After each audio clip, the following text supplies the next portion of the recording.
Call this meeting to order. And Pledge of Allegiance. Pledge allegiance to the flag of the United States of America and to the republic for which it stands, one nation, under God, indivisible, with liberty and justice for all.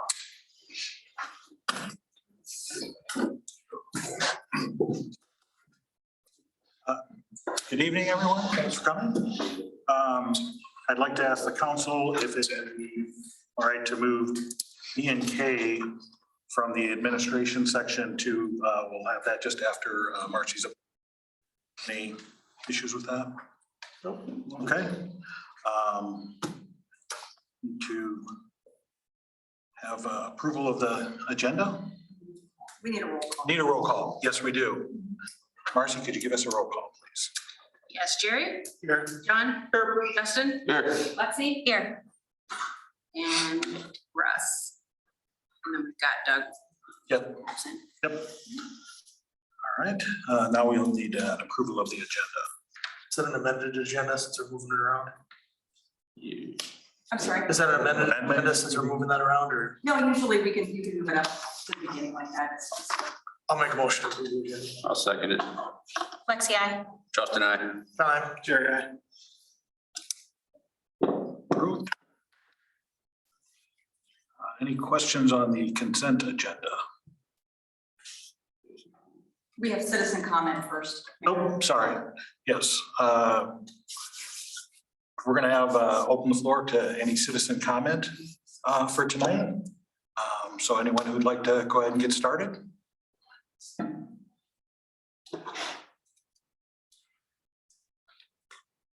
Just please give us your name and address, please. My name is Peg Harper. I live at 1114 Cox Springs Road. Thank you. Two things I wanted to bring attention to, as you guys are aware, we're doing a lot of research with regard to the impact of the quarry, the proposed quarry, the rezoning of the ongoing quarry. And I wanted to have two questions addressed specifically, I guess. One of them is the question about spot zoning. It brought to my attention that that may be the very thing that could make this a non-negotiable item.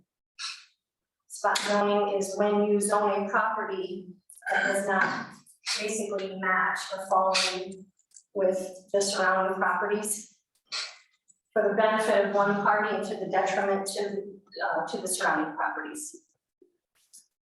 I've done a lot of research on it. It is regarded in Iowa code. And I'm curious if you are aware of that, how that comes into play, if you've considered that, and who are the powers that be that make that determination of whether or not this is a spot zoning situation. And if it is in fact a spot zoning situation, in my research it indicates that, again, it becomes a non-item because it's not allowable. You cannot rezone property to the detriment of property surrounding it and to the benefit of an individual or group. And M2 heavy industrial does not fall in an appropriate space for this to be zoned such. You're surrounded by residential, near within city limits. I don't know if we can you guys talk to me, or do I just say? I would be more than happy to follow up with you on that question. So if you have a second question, I can go ahead and capture that. And then the second question is, it was brought to my attention that the county reached out to the city regarding the dangers of Highway 20 and the Cox Springs Road intersection. And the county's concern was school bus safety. So the county is in discovery on how to extend the frontage road to eliminate access off of Highway 20 for school buses and obviously other traffic. I've heard that, coming down the line a couple of different times.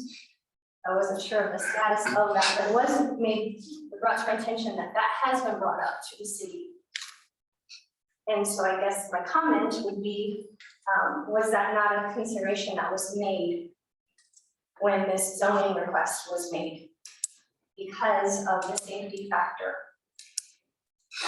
If that happens, if the county extends that frontage road, that means these gravel trucks and equipment trucks will come through the brand new frontage area onto Hot Springs, past Seton Catholic School, and then into the Ford zone. Or they will come off of Highway 20 through town onto Birds Road, past Piasta Elementary, and then past Seton Catholic. Then make the corner and pass Seton Catholic again before they get to their work zone. So I think it's very important for the safety factor of this whole consideration that those paths be looked at. And again, a known fact that has already been brought to the attention of the city. That should really be weighed heavily in your decision, because this is a safety issue, which is a huge liability for the city. Cannot be ignored. Cannot be denied. It is a safety concern. And then the last consideration or question or comment that I want to make is with regard to people's of voting on this and their rights to vote on this.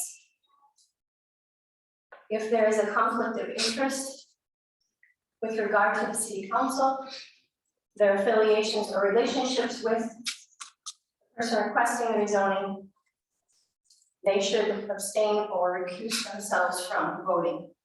That is not optional according to an article that I sent you. It is in fact illegal for you to vote. I guess that's all that I have today. All right, thanks, Peg. Thank you.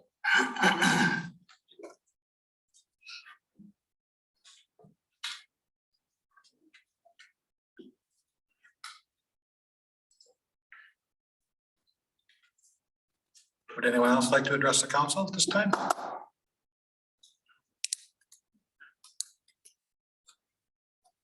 right, we'll close the citizen comment section.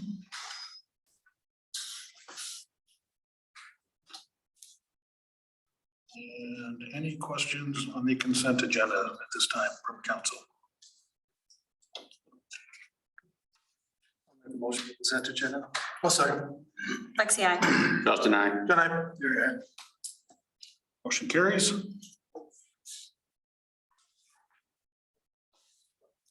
At this time, we would like to look at the appointment of Marcy Winkleman to city clerk treasurer. Has everyone had a chance to review the document that will cover her employment? Questions on that? I just want to add that Marcy has been doing an outstanding job. She's really stepped up, and I know there's been a lot put on her plate, but she's been wonderful. Awesome.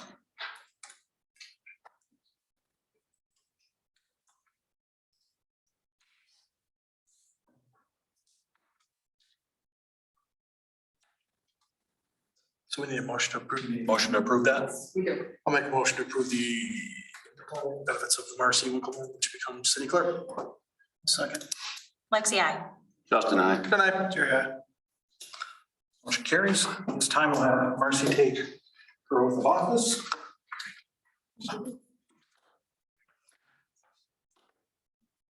We're gonna switch places. I can't remember. Because I didn't want that either, so. Like together? Yeah. Yeah, raise your right hand. I, Marcy Winkleman, do solemnly swear that I will support the Constitution of the United States and the Constitution of the State of Iowa, and that I will faithfully and impartially, to the best of my ability, discharge the duties of the office of City Clerk, City of Piasta, in Dubuque County, Iowa, as now or hereafter required by law. Great, thank you.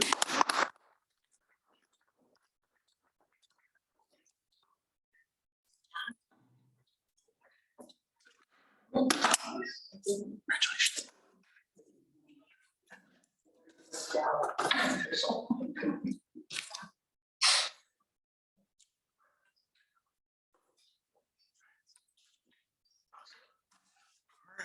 Then the next item we're gonna come to is that B&K. Yes, thank you. Professional service agreement with V&K. What'd you do, Steve? This kid's First, grateful, thank you for moving me up. I very much appreciate it. That's what my daughter, my wife. Before I get tonight's professional services agreement that you requested last time we were here for the sign of the city hall expansion. Try to put together the scope, the fee, it's right in line with it. It was included in the estimates we had provided before. Schedule would be, we get right on this. The timing's really good. She gets pretty busy in the fall right now. So we get going on this, anticipate probably putting it out for bids late this year yet. Be my hope, provided the decisions can be made. And I can tell you that the two most challenging things here will be the structural element, getting the elevator in here, and then picking out colors. Those are the things that are always the hardest. So just putting that out there so you know what's coming. So are there any questions with the agreement? There's standard language that you've all approved before, just a specific scope to take us through bidding for this project.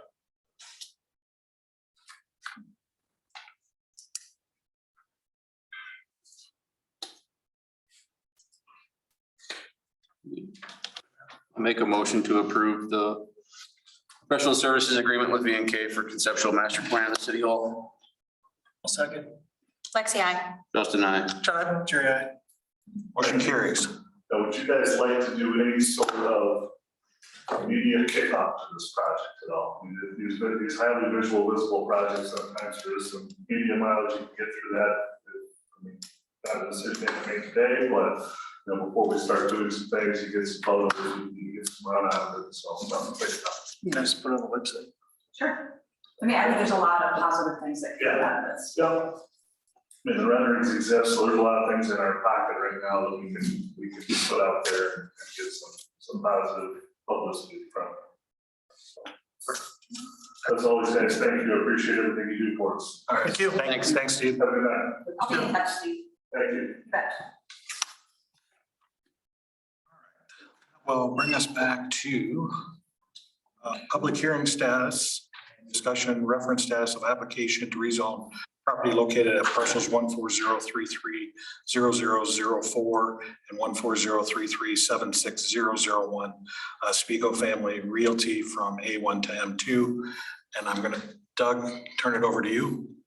Sure. Mayor, as I explained, I think you've all seen the email. The Spiegel family, through their attorney, informed us that based upon, the comments and the information they heard or received at the public hearing, that they were withdrawing their applications for the time being. So at this point, they're not seeking the rezoning. They are not seeking the conditional use permit. I don't think they've foreclosed bringing those requests back at a later date. And I can't speak for them as to all the reasons why they're withdrawing those requests at the moment. Generally speaking, they indicated they wanted to look into some of the things that were brought up at the public hearing and kind of come back to the council at a later date where they'd refile those applications if they choose to do so. Okay. And I guess I'd throw out there too, just that procedurally, in my mind, there's probably different ways to do it, but at the last meeting, the council adjourned the public hearing. It's not scheduled for tonight. I think because that meeting was adjourned, we need to address that. So at the next meeting, I think I'd suggest that it be on the agenda to kind of bring that meeting back. Reopen that. Reopen the meeting and make the same announcement there that the families withdrawn their applications. And then close the public hearing and there'd be no ordinance, nothing to take action on at that point. Okay. The side issue related to that will come up most likely is how the council sees their removal of gravel and rock that's already been quarried or mined that's located on the property. Not mining more, not blasting for more, but just What's already, it says. managing what's there on the ground. That's a unique question. I don't think there's, the property is zoned Ag 1. And it has been. Of course, they're withdrawing the request to make a change right now. So in a way, you could look at it as, under Ag 1, that really doesn't speak to removing natural product, that's the word I'm looking for, raw materials, if you will, from the site. Now, these materials should not have been mined when they were. However, there they sit. If they went to the property and were scraping dirt and hauling dirt off, or they were planting corn and hauling corn off, obviously some of those things are very ag related. I just don't think the code probably contemplates that we're going to have a bunch of rock on a property from a quarry that shouldn't have been there at the time. So I don't see anything in the code that would prohibit them from hauling the rock off at this point. I know that's what they'd like to do. So that's something you may have to answer for and make a decision on them. Okay. All right, thanks, Doug. At this time, I'll just say that we will place this on the agenda for May 10th. We'll reopen that public hearing. So for all of you that are here and whomever else will be here, so we'll pick that back up on the 10th. Do we want to have any further discussion tonight with the council at this point with the withdrawal of the request? So questions or anything you want to talk about right now? I don't think there really is much to talk about. There really, yeah, but I didn't want to limit anyone who might have something that they want to talk about. I don't think there is either. I think, we had it on here prior to understanding that there was going to be this withdrawal of the request. So if no one has any objection, we'll just continue to move on then. Okay. Committee reports. Sidewalk committee. I put some narrative in that. I hope Justin doesn't mind it. He sits on the sidewalk committee. So the revisions to the sidewalk and subdivision ordinance were reviewed at the April session, and I've moved those over to the city attorney for review. Okay. So hopefully we'll have those back, maybe not at the May 10th meeting, but maybe later on in the month. I really would like to see some movement on the noise ordinance at the May 10th meeting. So since the weather is becoming a little bit nicer and beginning to be, well, It's sunny out there. I don't know if nicer is the right term. oh shucks, I spoke too soon, sorry. All right. Well, thanks for your report, Justin. HR committee. John, I'm gonna ask you to step in and give us a report on the HR committee. We are moving forward with the adjustments on the the salaries. Got some information from Dean today that helps us out. We're gonna meet tomorrow. Hopefully they'll get that finalized to be able to present to the council for approval. Hopefully that'll be work session next Thursday, and then The May 10th. the May 10th meeting, if the meeting, things go well. What else? We're working with the department heads for pay scales, ranges. Got everybody's input, I think today was the last one. Contractor. Oh, yes. Well, we're gonna be for that tonight. We can. I spoke with the city attorney, and he says perfectly okay to bring this up in a committee report out, so. Okay, so yes, we have looked at hiring a consultant to help Marcy out through her next few months, 9 months, up to 9 months, correct? Correct, yep. With getting her up to speed and making sure nothing falls through the cracks. Yeah, and that's also to help out with the new deputy clerk that we are setting up interviews for right now, and hope to have somebody in place before I take off on vacation. Did I miss anything? Where's she from? She is from Dyersville.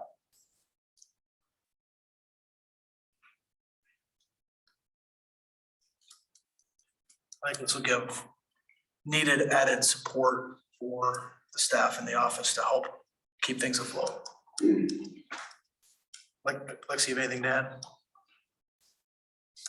No, but obviously, like, that's a big role for Marcy to jump into, and having someone else come in and train for that deputy clerk. If she can help kind of do both at the same time, I think that's gonna be valuable to us.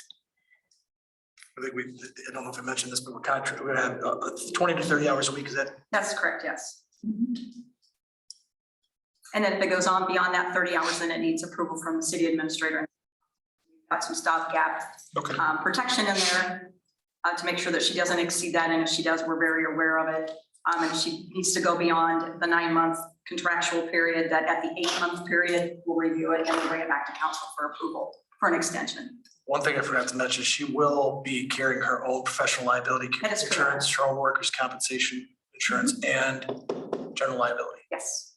which should release us for the most part. Yep. And then I put together a proposed agreement because doing all those things, we're treating her as an independent contractor. And you can't just, employ independent contractor. The city can't just say, well, let's make this one this and this one this. You have to meet certain standards. So the way the contract is written up would help us be sure that we're meeting those standards, that she would be an independent contractor. And that independent contractor agreement is in board docs for review. But I think we've hit the high notes Yeah. on what we need to do, and honestly, I would like to get her in here as soon as possible. So everyone's ready. Need a Need a motion. Motion. Somebody have any questions?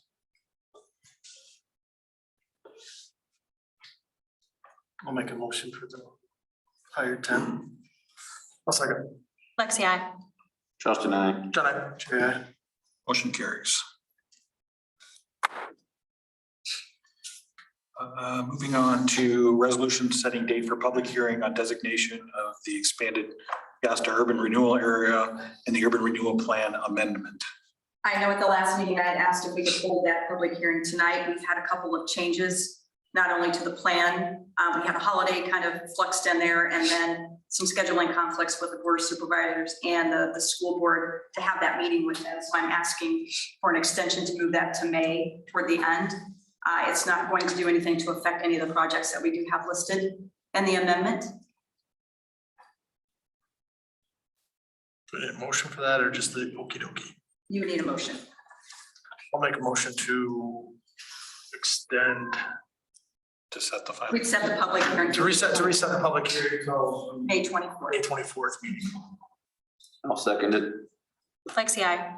Justin, I. John, I. Jerry, aye. Motion carries. Next up will be separation agreement, city and Karen's. Hopefully you had an opportunity to review that. It's no different than the other separation agreement that was brought before council a couple of months ago. And Karen has already reviewed and signed. And there will be no funds transferred until obviously the council approves. But just to add, the reason for these two separation agreements that have come forward now is it's not something the city had always done in the past. That's not something that happened all the time.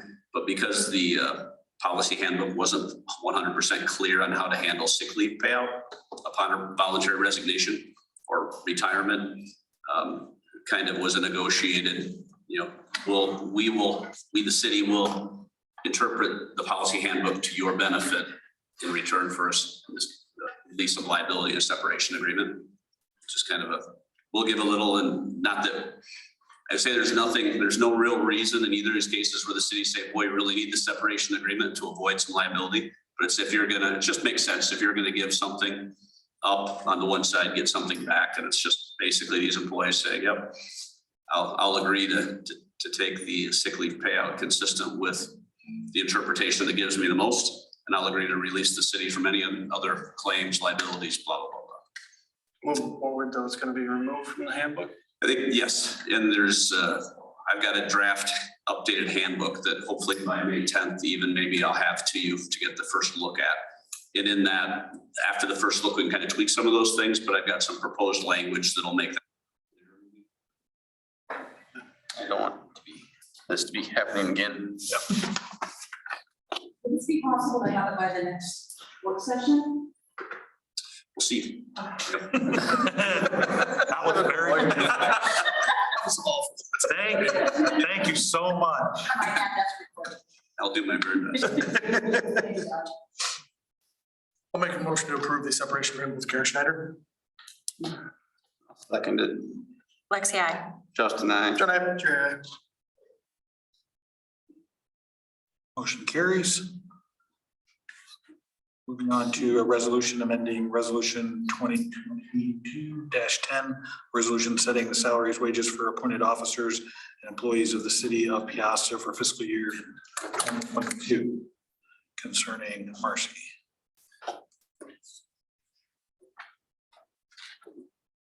I'll make a motion to approve this resolution amending resolution 2022-10, resolution setting salaries, appointed officers, employees, city of Piasta. I'll second it. Lexi, I. Justin, I. John, I. Motion carries.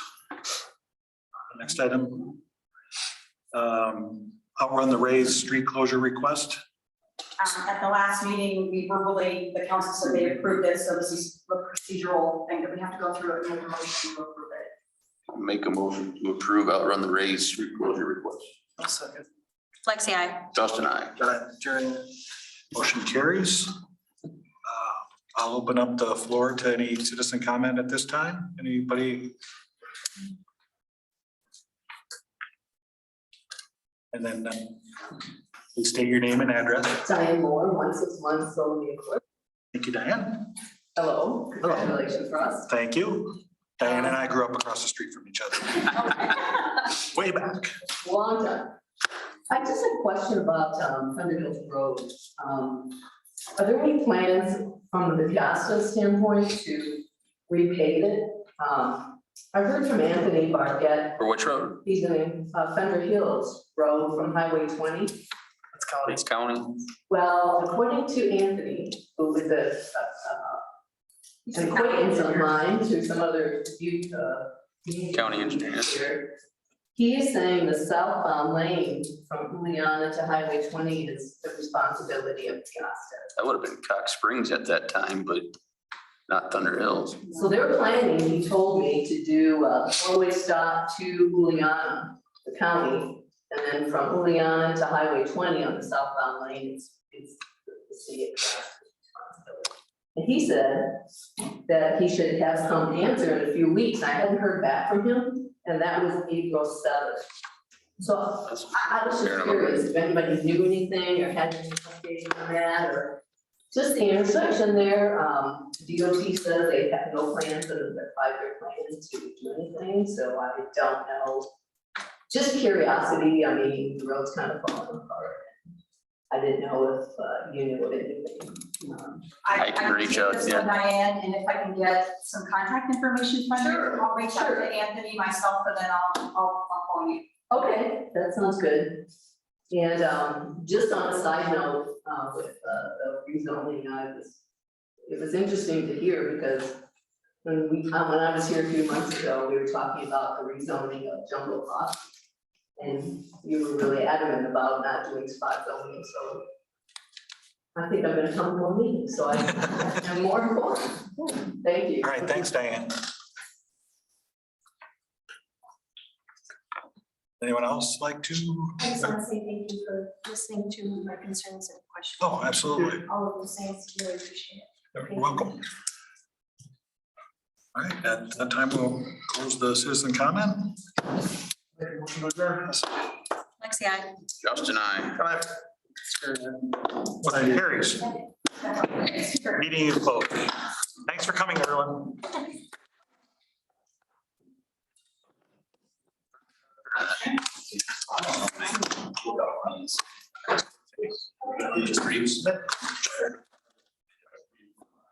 That's a problem.